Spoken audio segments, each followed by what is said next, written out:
Hi, everybody. Thank you for joining us. I am Emiko Omori, and I'm going to be moderating tonight's session from desecration to consecration, community-led healing.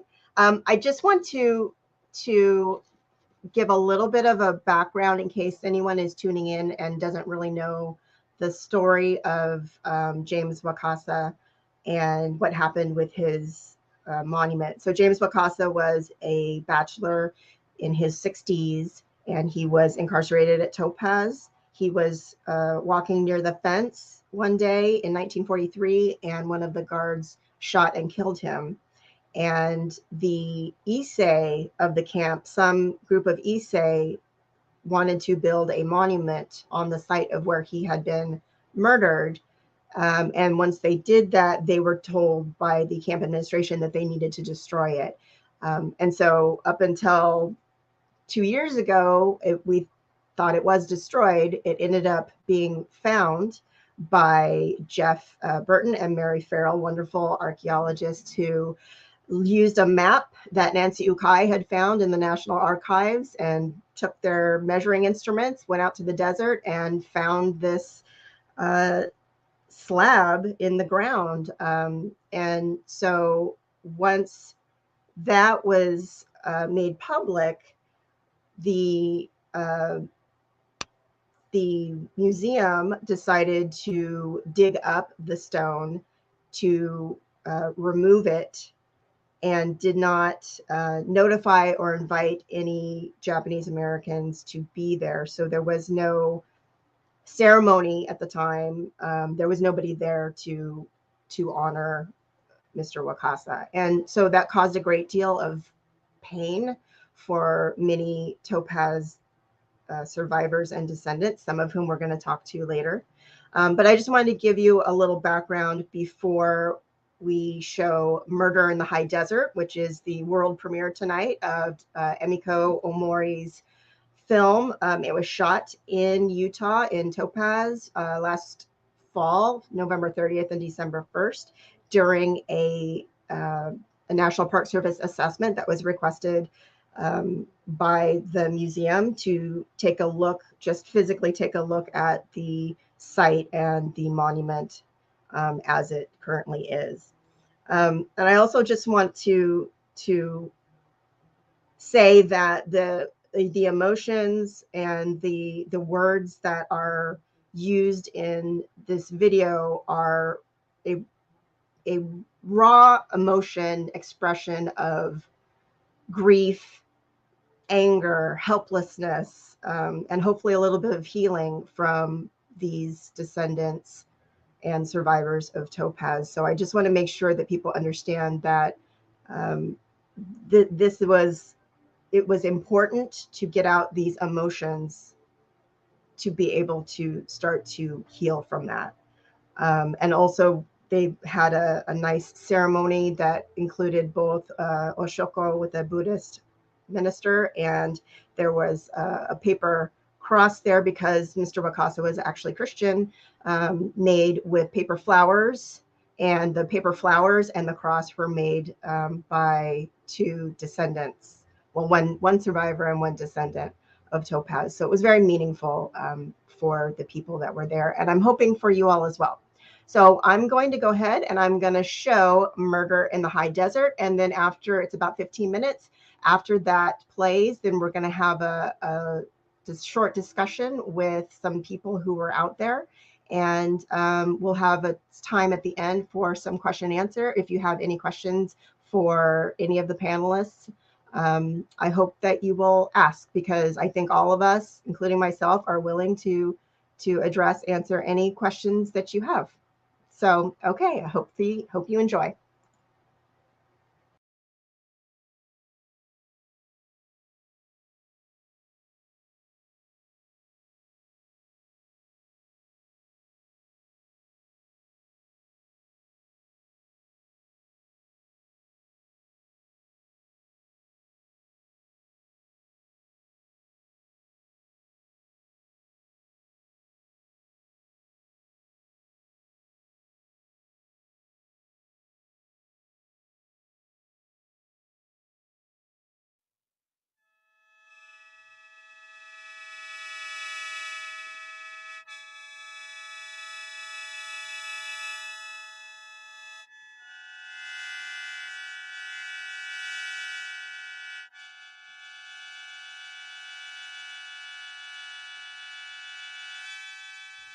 We are here today to mourn the murder of James Wakasa, and we are here to rejoice at the discovery of the memorial stone. We are here because the stone which our grandfathers buried was shoveled up and dragged away by the Topaz Museum. We are here today to share our outrage and to offer our support to all Japanese who have suffered this insult. The 1,000-pound stone is concrete evidence of the injustice and the daily threat of wanton murder our families faced every day. They were confined at Topaz and other concentration camps.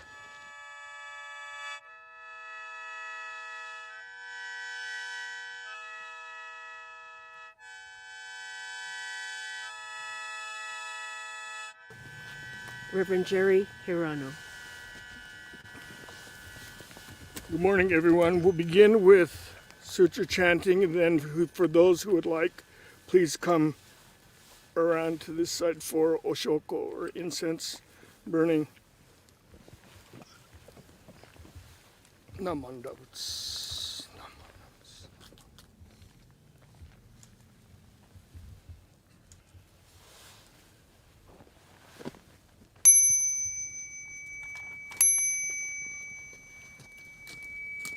Gagon chosegan hishimu jodo shigan manzog sev joshogak ojo andako.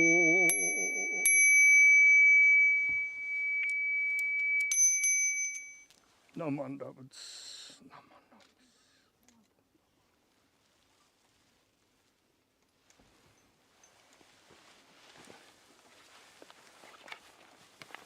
You know, last year, some of you seen my RV. I took a 15,000-mile trip to see what America was. So I visited all 48 states, and I had a similar service like this at significant places. I started at the Wakamatsu Tea and Silk Colony in Sacramento, moved through California, went to Minidoka, went to Heart Mountain, went to the site of, in honor of Breonna Taylor, went to Black Wall Street, and various of these places just to remember and hold a service, because here in America, diversity should be the foundation.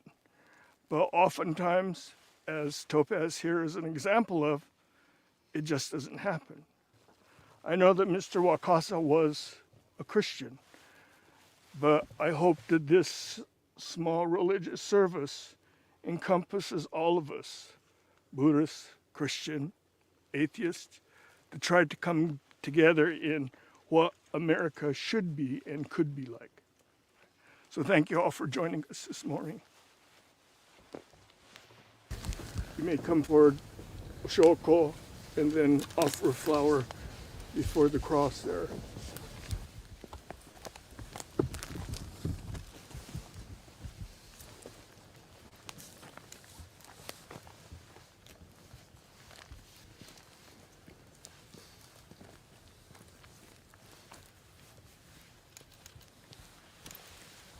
We lived in Topaz for all of 1943.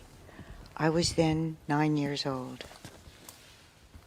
Oftentimes, after dinner in the mess hall, my siblings and friends would venture out past the barracks into the open areas searching for artifacts or anything unusual to bring back. On some occasions, we would encounter an elderly man who also happened to be looking for things too, and would chide us that it's getting late and go back home. One evening, a friend and I happened to cross paths with him as we were heading back to the barracks. Suddenly, we heard a series of pop, pop, like firecrackers behind us, and we just ran as fast as we could never looking back. My mother took me to the funeral service, and seeing Mr. Wakasa lying in the casket and the singing of the hymn Rock of Ages had haunted me for years. Bad memories are hard to erase.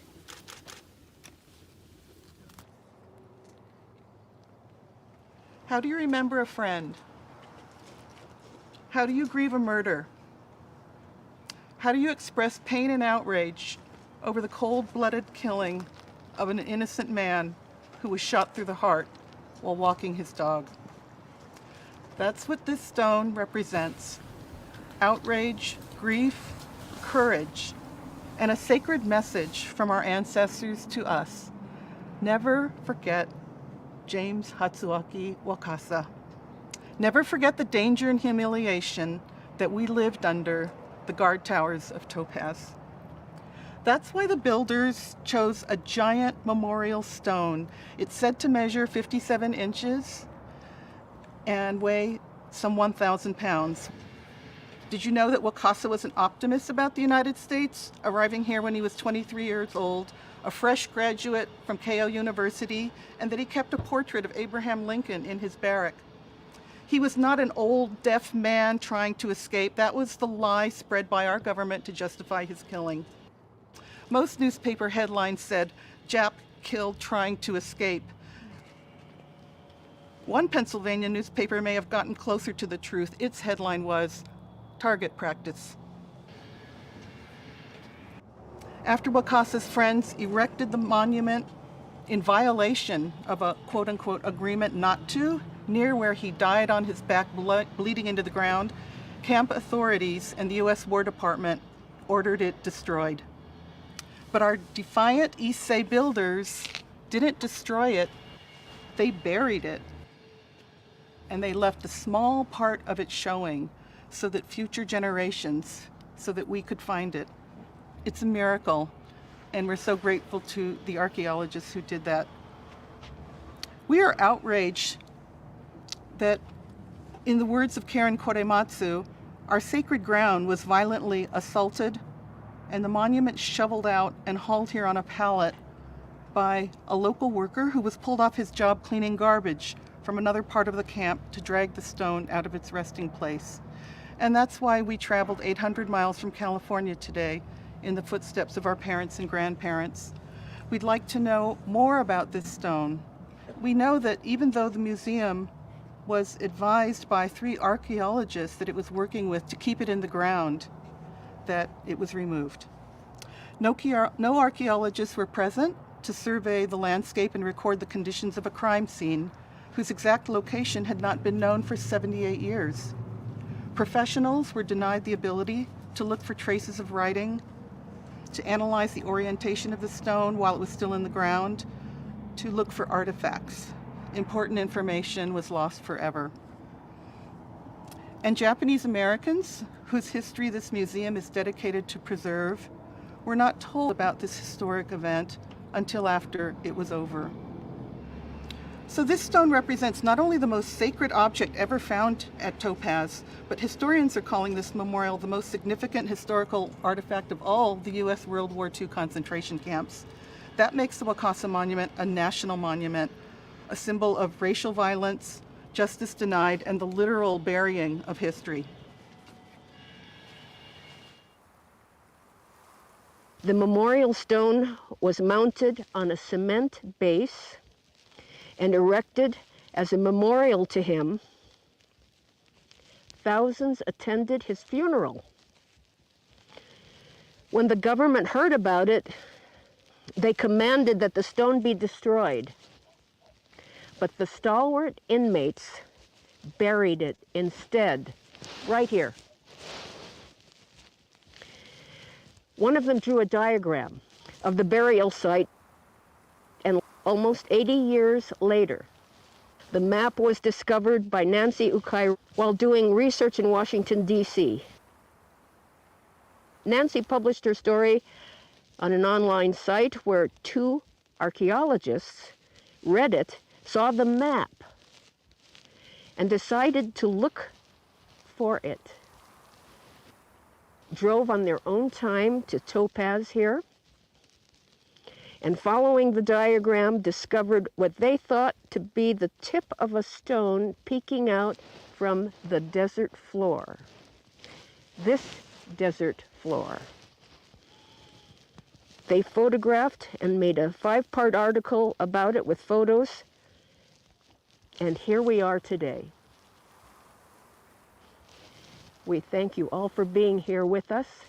Especially, we thank the Topaz Museum for cooperating with this assessment. Most of all, we thank our friends and families for having left us this evidence.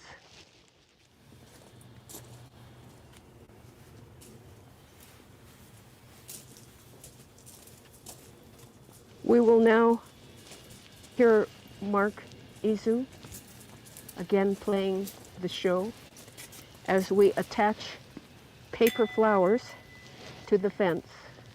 Paper flowers were made at the time of Wakasa's funeral, and so we are doing this in commemoration of that event.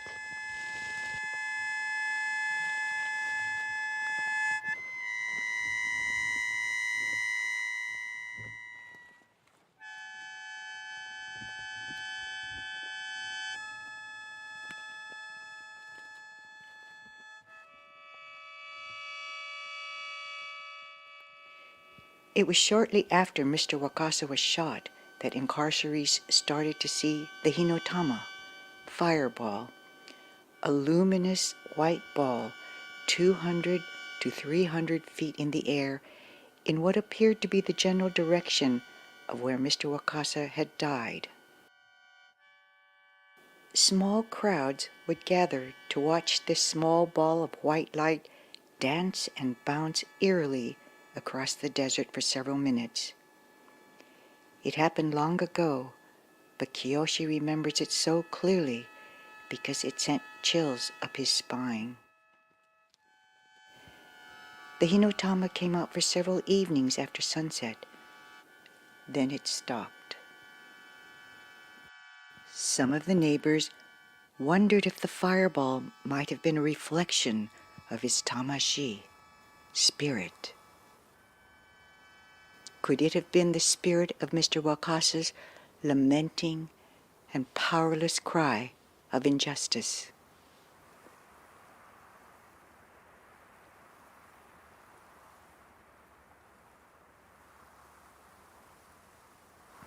Mr. Wakasa was a neighbor of our family in Block 36. I was there when he was murdered by a U.S. Army Guard, April 11, 1943. The actual spot of his death was kept unknown from us all these almost 80 years. I am deeply offended. We Americans of Japanese ancestry were denied the opportunity to witness, have input, and offer incense in the resurrection of Mr. Wakasa's sacred gravesite. My emotions are raw with pain and regret. We were voiceless then. We protested in silence then, but today no more. I stand arm in arm with those still alive and for those long departed who too loved and honored Mr. James H. Wakasa.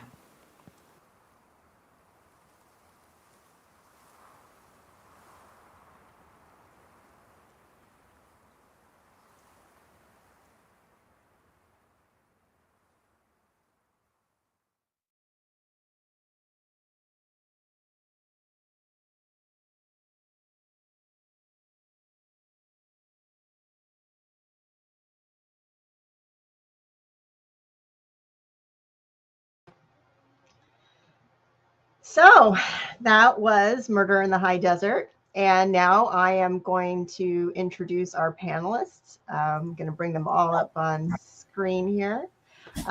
So we have Pat Hayashi and Masako Takahashi, who are both artists and were both born at Topaz, and Claudia Katayanagi, who is a filmmaker who is a descendant of Topaz. So let's go ahead. Let's start with you, Pat. Can you just tell us a little bit about your history with Topaz, your family's history with Topaz, how you're connected? You know, I was born in Topaz, but I don't remember a thing about Topaz, and yet it's had a profound effect on my entire life. And the older I get, the more central it's becoming. Like the reason I'm here today. You know, Jane Beckwith and I used to give summer workshops on Topaz to Utah teachers. And before our first workshop, Jane said that she should brief me on what I could expect. And I said, that'd be nice. And she said, well, 25 teachers have signed up, at least 24 of whom will be Mormon. And I said, so what can I expect? And Jane said, this means that they'll have a keen interest in Utah history. They'll take very careful notes of everything you say. They'll ask very good questions. And they will always be attentive and respectful and polite. And I said, well, they sound like the perfect students. So let me give them a special welcome. When I opened the program, I said that I had wonderful news to share with them. I said that a team of religious anthropologists from BYU had concluded that Jesus Christ was Japanese. Now, they greeted this news with a quiet apprehension. So I went on and I explained that they had found strong archaeological evidence, for example, cooking utensils, that were corroborated by biblical verses and traditional Christian songs that Jesus loves miso. When they heard this, they stopped taking careful notes, and the guy sitting right in front of me, tore out his paper, and he wadded it up, and he lobbed it at my head. And so then everyone else in the front room started wadding up their paper and throwing it at me. And then people from the sides and the back stood up and they started throwing paper at me. And we were all laughing and we all relaxed and we had a really wonderful open discussion. One of the most wide-ranging discussions I've ever had about Topaz. Now, I told that silly joke for a reason. I wanted to reveal my inner idiot and to say to them that, well, Topaz is a serious subject. It would probably be a good thing if we didn't take ourselves too seriously. And in the discussion of Topaz, since none of us will ever understand everything, a little humility will go a long ways. Now, I feel the same about our current conversation about Mr. Wakasa, his life and his death, and the monument. I hope we get to a place where we can have fun discussing the issues, throw paper balls at each other and laugh. But I think it's going to take us a very long time before we get there. When I first heard about the monument and the way the Topaz Museum pulled it, used a forklift, used rubbish collectors to pull it out of the ground with a chain, I was incensed. And I posted on Facebook some images that I made in response to the desecration of the monument. And my friend, Patricia Wakita, contacted me and said, you really can't call it a desecration. And so then we had a really wonderful discussion. And I said, let me try to explain why I felt that desecration is the right word. And I told her that when I was 5 years old, my mother told me the story of Mr. Wakasa. And I didn't understand why she was telling me the story. And I wasn't able to ask her because she died very young. And then after she died, my father didn't talk about Topaz at all because he thought that Topaz had killed my mother. My mother had a rheumatic heart, and Topaz just wore her out. And so I just put Mr. Wakasa's story out of my mind. But I'm afraid it got lodged in my body because in 1994, I went to the exhibit of internment camp art called The View from Within. And I had no interest in art at all. In fact, I felt very uncomfortable in museums. I didn't feel like I belonged there. I didn't know what to do. I didn't know if you could talk or not talk, or if there was a certain way you should move. But there I felt quite comfortable because the museum, San Jose Museum, was filled with Nisei. So I went in and I was walking around, and the first scene that I saw was a landscape. I think it was a remembered landscape of the Sacramento Delta. And when I saw it, I started to choke up. I don't know why, but because I'd never responded to art of any kind. The next scene was a still life, a vase of flowers, and I choked up even more. And then as I walked, I turned a corner, and there was a small brush painting done by the brilliant artist Giora Obata of Mr. Wakasa falling over after he'd been shot through the heart. And his mouth was grimacing in pain, and his hands were, you just feel the pain in them. When I looked at it, I just started to sob. I couldn't control myself. I just started to sob. And I was terribly embarrassed. But everyone around me was sobbing too. And that's when I began to understand the power of art, the genius of Giora Obata. And that's where I myself started to get involved in art. So I explained this to Patricia, and I said, so for me, the monument is a sacred object that should have been treated with respect.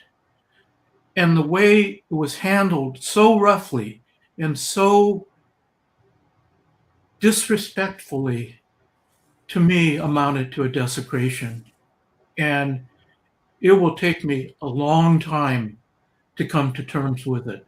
In fact, I'm finding some people have suggested that we should all try to come together as a community and move on. I'm not ready to move on. There's still a lot of pain that's surfacing and that I didn't even know was there, but it's coming out. And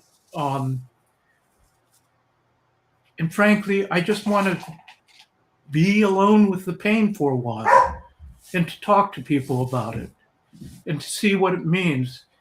It's already given me a much deeper love for my mother. I now realize that she told me the story because she wanted to prepare me for life in a racist society. And I understand now the silence of my father. I think he was just beset with grief, and he became quiet so that he could take care of me, my two brothers and my sister, and his grandmother and his grandfather and his younger brother. So his silence was his way of staying sane and strong. So I think we're going to have a lot of long, difficult conversations before we can come together as a community and heal together. Thank you. Thank you for sharing that, Pat.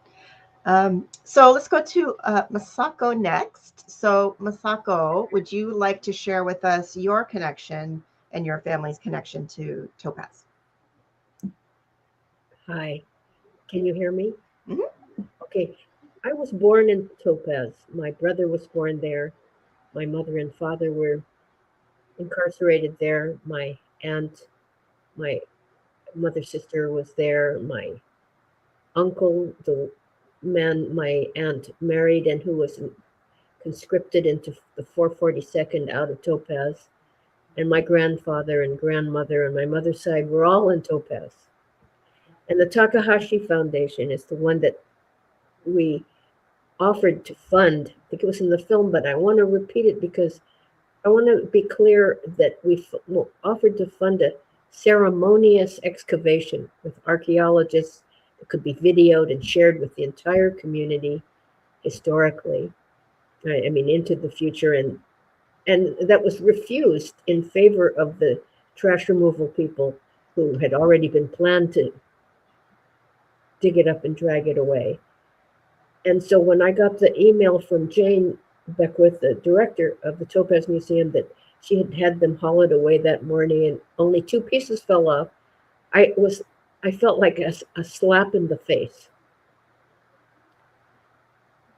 Because we had been donors to the museum since when it was just an idea in the 90s for a museum. Now it's a beautiful building and a nice museum, nice looking museum, where we trust them to take care of our precious heirlooms, where we and other Japanese Americans have sent all of the most precious memories, like the baby clothes our grandmothers handmade, the little stools and chairs and pieces of furniture that were crafted out of salvaged wood, and many of the little toys that we played with, and the little jewelry, the precious jewelry that was made out of shells and tiny bits of stone that were just found around the camp. We and other Japanese Americans donated because we trusted the Topaz Museum to take care, like a museum, of these memories, and we didn't want our history lost. And that's why I felt so betrayed by the cavalier attitude that seemed to reveal to me the actual disdain with which our most precious, and in this case, really special artifacts, or that's not an adequate word for it, are treated. Anyway, you could say it's just a rock, and some people have. Much like the rocks that are used in gardens and temples in Japan, the rock gardens. But from the Japanese point of view, once you get attuned to it, you can see that rocks can have significance.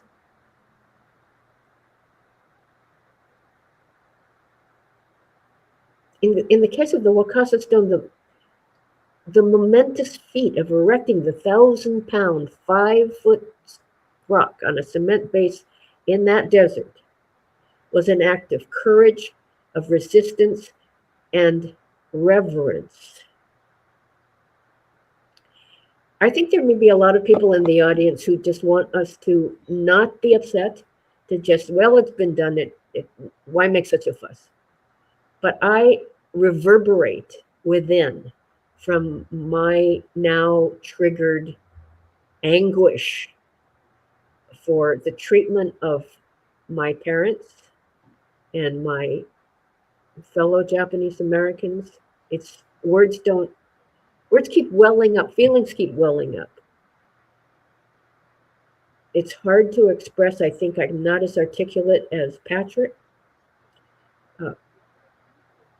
I think there are other supporters of the museum, like I was until this happened, and but I want them to understand. I want everyone to understand that what I want is to have a good museum too. We want our history told.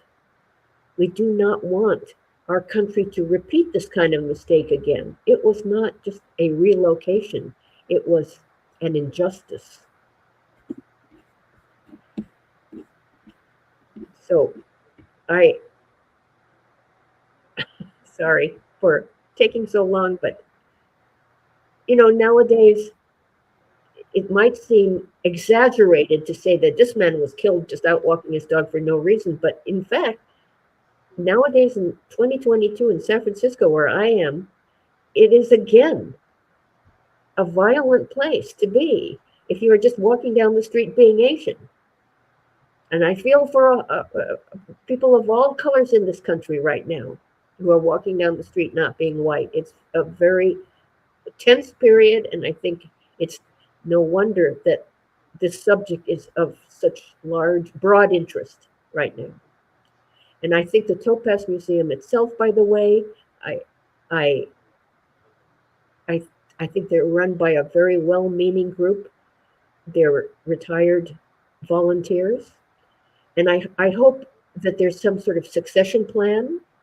I wonder if there is. I personally, just speaking for myself, I'd like to see the Wakasa Memorial Stone installed in a place that has more professional staff trained, like the Japanese American National Museum in Los Angeles, which is a national museum under the auspices of the Smithsonian Museum, and that the camp could be under the auspices of the National Park Service, which has a large budget to pay staff and to pay archaeologists to do proper studies and maintenance and curatorial conservations of these kinds of things.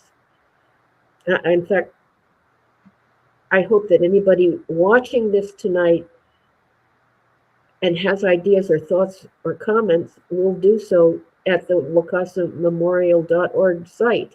I think this is a chance for everybody to speak up and maybe have a town hall about the subject and come together. And it's a shame that, at least in San Francisco, our whole neighborhood of Japantown was torn down, was ripped away, 35 square blocks. This is where I grew up and no longer live.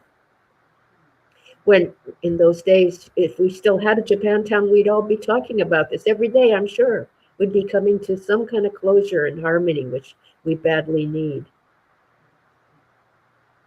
And so I think I agree with Patrick. It's very hard to just cruise on by the, oh, well, it's like, oh, well, we were spat on, so what?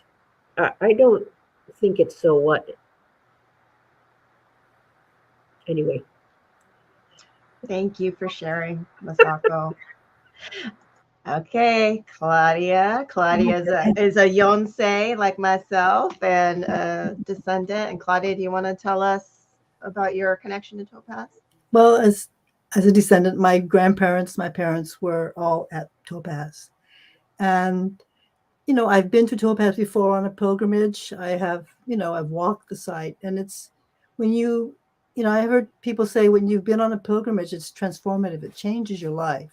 When you actually walk the grounds that, these thousands of people lived there for 3.5, 4, whatever years, it's just so moving. It's just, it brings tears to your eyes, and because you feel the pain. You understand. My grandparents lost their business. They were in the florist business. My grandmother was an ikibanist.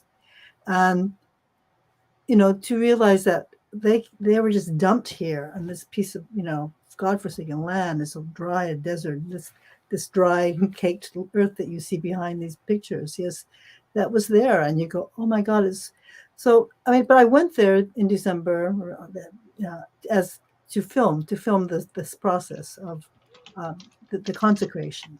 And as a filmmaker, you try to be as objective as you can. You want to hear both sides of a story. And that's that was my intention in going there to try to make a film. I gave Jane Beckwith the opportunity to be interviewed for this film, and she um, declined, shall we say. But when I was there, I have to say, when we went through, I mean, I feel honored to actually have seen the stone with my own eyes. I feel, wow, yes, it is just a stone to some people, but to me, it's a symbol of, of resistance, of the pain that we all, they all our family suffered there. So it's not just, a stone, but be treated in the way that it was. And even after Masako's foundation offered to help do this in a professional archaeological manner, to have disregarded that request, it just felt like another slap in the face to all of us. Again, it's just like, no, we're going to do it our way. And so it's just painful.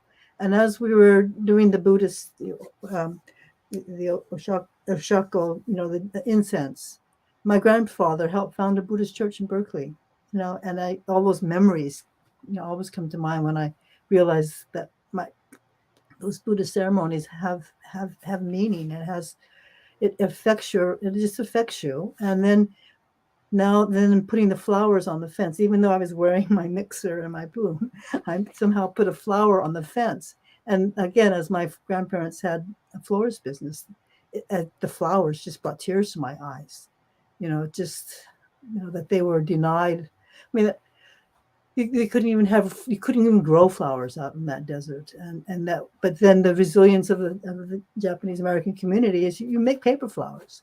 And as I'm putting that on there, it just hit me. I didn't sob, but it was the tears were in my eyes and just doing that gesture. And now we say we want to heal. And I think if the museum had just said, listen, we screwed up. We shouldn't have done it in this way. Let's really have a discussion with the entire community. How do we move? How do we resolve this issue? I think we would be in a different place than today. But I'm still hopeful that we can all, that the whole community, whole Japanese American community, is brought in, and they all have input into this issue and where the stone should be placed. And yes, we do want to have a pilgrimage there. And if there's enough dialogue, and maybe maybe we can heal.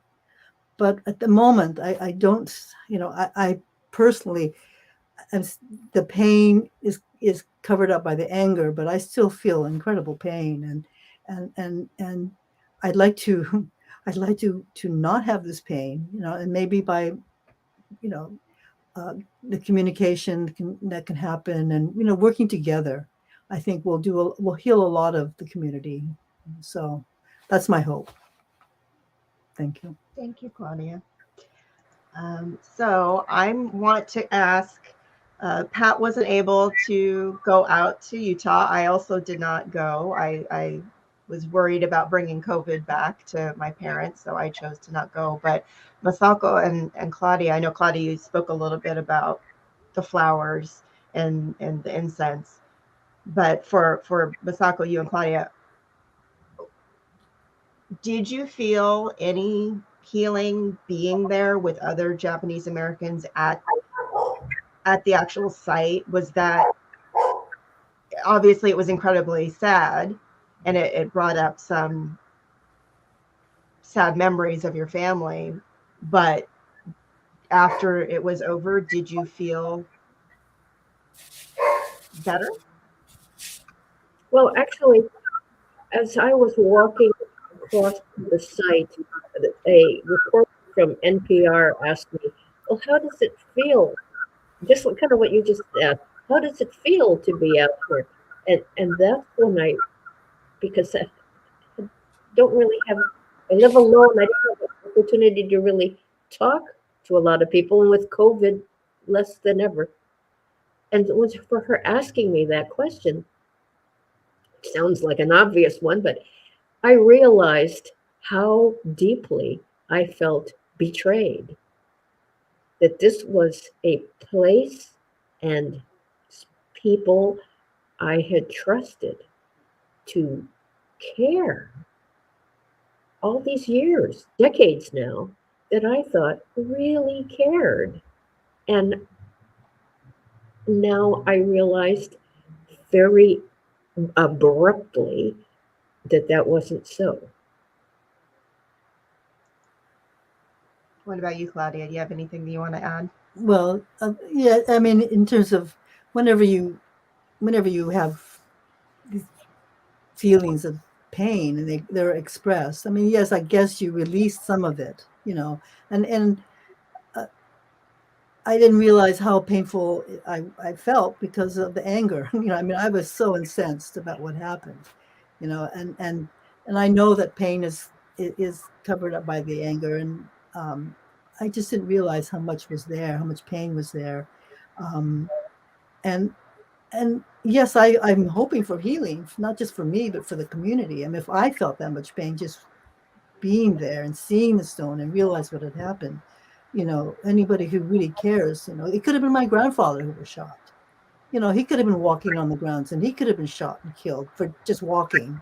It's just like, come on. And then to be treated, then to have they try to have a memorial stone for them, and then for the stone with it. I mean, I'm glad that they buried it. It's like another form of resistance to this, these forces. And if people thought about it, if it was their grandfather who had been shot and killed, and a monument was covered in the same way, how would they feel?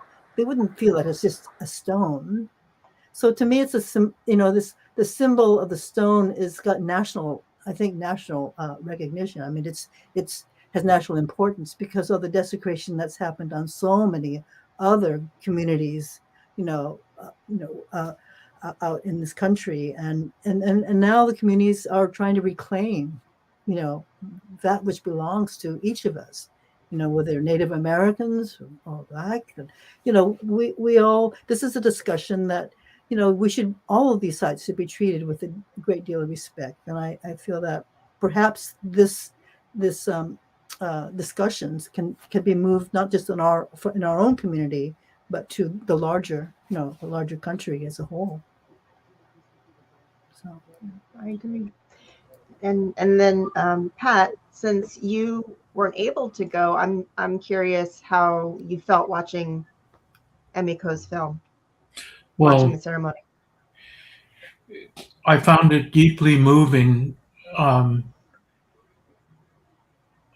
I haven't felt any healing in my heart, but I have been grateful for the closeness, the solidarity I'm experiencing with others who are struggling with the same feelings. And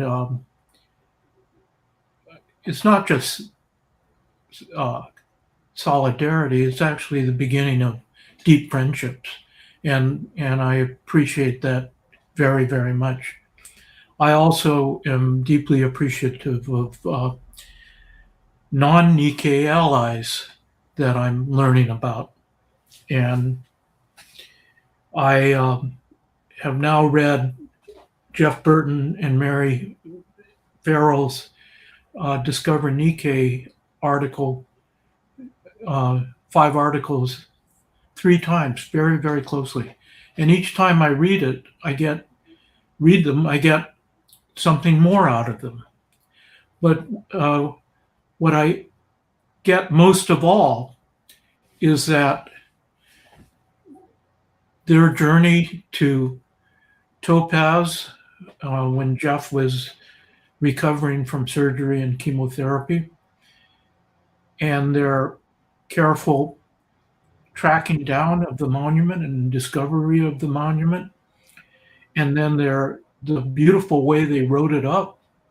It's all a labor of love, and one that I hope everyone who's listening here takes the time to go and read their article, because it's a brilliant article, tender and loving. And the thing that I think angers me most about the Topaz Museum Board is that when their actions became revealed and people were outraged, the first thing they did is blame Jeff and Mary. I thought that was a cruel, cowardly thing to do. And I hope that our community finds the time and the occasion to honor them for their beautiful, beautiful work. And I hope that at some future time that the Topaz board will find the integrity to apologize to them. Because the whole idea that vandals read Discover Nikkei and have 300-foot tapes and could have located the monument is just a blatant falsehood. So I want to be conscious of the time. So we're at not quite an hour. So before we kind of start to wind things down, I just wanted to ask the three of you, what would healing look like for you? What would healing at the site or in a ceremony or in a pilgrimage, what would that look like for you? What would help you feel better? So we can start with you, Pat, since you said you haven't felt too much healing. So what would help you? How can we help you?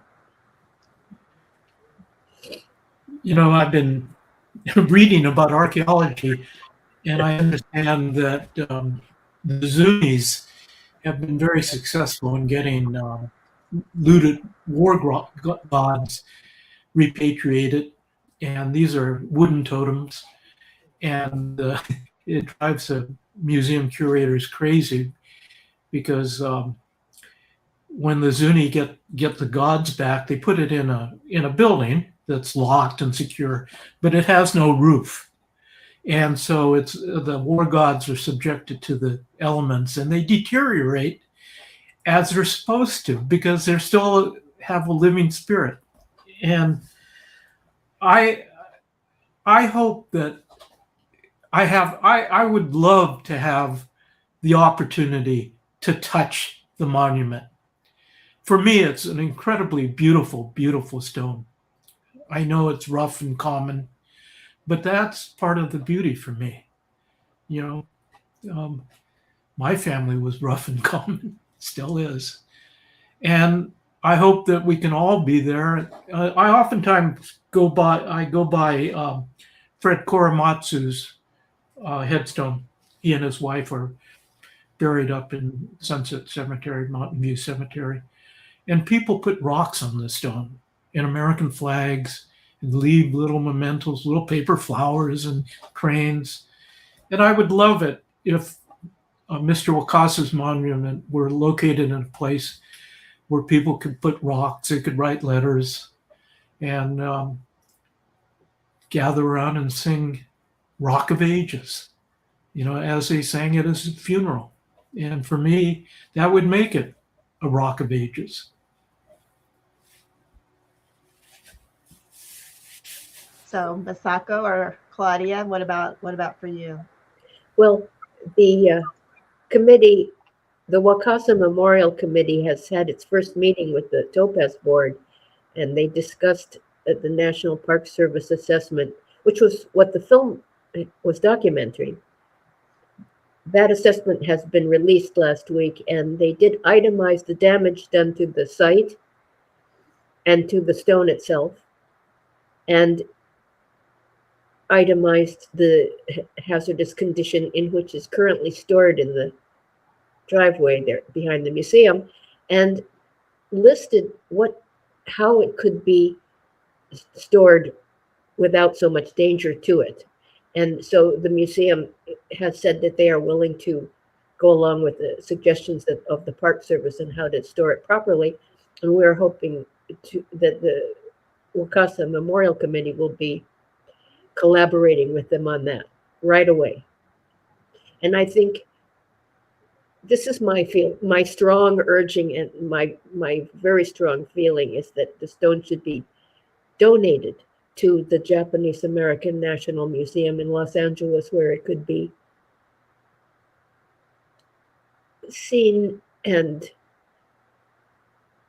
revered by successors, scholars, students, and people of all backgrounds. That would lead to healing for me. And the site itself, well, Patrick, you had some ideas of how an archaeological and maybe more holy ceremony could be held on the site that I thought were very beautiful. If you could tell us about that. I don't know if there's time, but Say it Patrick, again. did you want to share some of the thoughts you had for a ceremony that you had expressed earlier? For me, part of the real tragedy of the handling of the stone is that, I looked at the archaeological program that Jeff Burton has created for Manzanar, and I imagined that with funding from the Takahashi Foundation, that we could have had a month-long, a dig that lasted several months, where the entire site was gridded, as archaeologists do, and then gradually remove the soil and examine the soil 10 centimeters at a time, photographing and drawing every step of the way, and that people from all over the country, all over the world would come and participate. The residents of Delta could have helped, students could have helped. We could have had students from all over the country come and work together. It would be multi-generational. I would have gone, and we could have set up big tents and eaten together, and we could have had created a sound booth so we could collect oral histories at the time. We could have had spoken word poets talk about this. We could have had dancers, and when we started to get tired, taiko drummers could have beat, played their beautiful, energizing music. It could have been a wonderful, wonderful multi-cultural, multi-generational.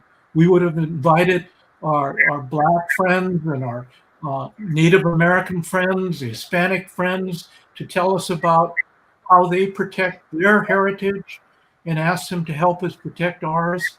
It would have been a beautiful, beautiful event, and probably lasted over several months, and that's lost, and it's a tragedy.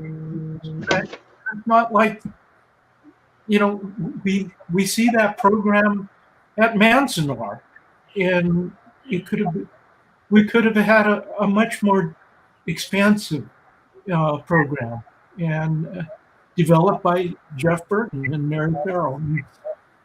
Oh, makes me heartsick to think about what might have been. Any final thoughts, Claudia? Well, so the stone has now been terribly removed. I mean, I would like at least the museum work in collaboration, hopefully with the Wakasa committee, but certainly to have archaeologists handle the stone now, not to just say, "Oh, we're gonna just pick it up and put it on." No, it's been cracked. Other pieces can fall off if it's not handled properly. I want the stone to be handled properly by archaeologists there on site. And we know that there were some remnants of a glass that was recovered off the site that Nancy Yukai discovered could have been part of a vase that held flowers at the site. And so I'd like the site to be dealt with carefully, with archaeological care, and not just like, oh well, it happened, let's just dig it up. No, we want that site is it's just so painful when you see it, the state that it's in now. It's just, and you see the pictures of them having dragged it out. There could be could be riding on the other side, but we may never know because it might have been scratched off from the way they moved it. But I just want the stone to be dealt with, with proper care. And yes, let's involve the whole community. Let's everyone have a say in maybe where it goes. But I certainly want it to be dealt with, by experts, and not just somebody who says, "Oh, I'll just pick it up and we'll put it on." No, I want it to be in expert hands, and and yes, we can have a pilgrimage, in the future, and the anniversary in 23, and yes, maybe, but maybe then, if things have been dealt with properly, with other voices in the community having a say, then I think we can heal from this. I mean, I don't like to have, I don't like to be part of a conflict. I would like there to be healing, as I think most people do. But healing means both sides have got to give and take, and maybe a certain party can start, the museum board can just say, okay, we are representing the Japanese American community. This is a Japanese American museum, about the cultural, that history, and we should really take care to recognize that and involve the community. So that's my 2 cents. Well, we are. Oh, I'm sorry. Go ahead, Patrick. One nice thing personally that's emerged is that Nancy was telling me about the Hinotama, the fireballs, the fireball that contained Mr. Wakasa's spirit. And she asked me if I could paint his soul. And I thought that's an interesting thing. And though I tried, and I got a torch, and I used this torch to paint with melted beeswax, and I used the torch as my paintbrush, and I'm framing these in these little floating frames. And if anyone would like one of these Hinotama, please let me know, and I will send it to you as a gift. And I would, and it makes me feel connected with people over this. So please. Pat, there's like over 100 people watching right now. I have lots of things, a lot of, they're fun to make, Okay. Well, you might get 100 orders, so I guess you better, That would make me very happy. Well, thank you all for watching tonight. And I would like to say that I think we can all agree that we would like the entire Topaz descendant and survivor community, as well as the broader Japanese American community and allies, to feel like they can participate in what happens, to feel like you are entitled to have an opinion. I think that's something for me personally that has felt like I've been told, no, you cannot, and you can. All of you can. All of you watching can. And so I would say, if anybody has an interest in doing something for a ceremony, or if you want to, even if you want to complain, we will take monku. We get it already, so we will take it. So you can email us at let's see, the email address is Wakasa Memorial, WAKASA Memorial @gmail.com. Send us anything. It doesn't have to be a fan letter. If you're upset by something as well, please contact us directly, because that's who we are. We just wanted to deal with these issues directly, and we're willing to have a conversation with anybody. So again, thank you all. Thank you, panelists, for sharing and for being willing to be very vulnerable with your feelings. I know that's not something that's typically a fun thing to do, especially in our community. So I really do appreciate you, and I appreciate all of you that took the time to tune in.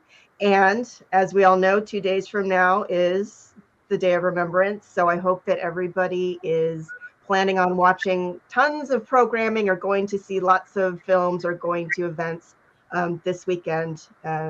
Get involved because it is 80 years. Okay, well, that is it. Thank you so much. So grateful. Good night, everybody. Thank you, Kimiko, for hosting this. Thank you.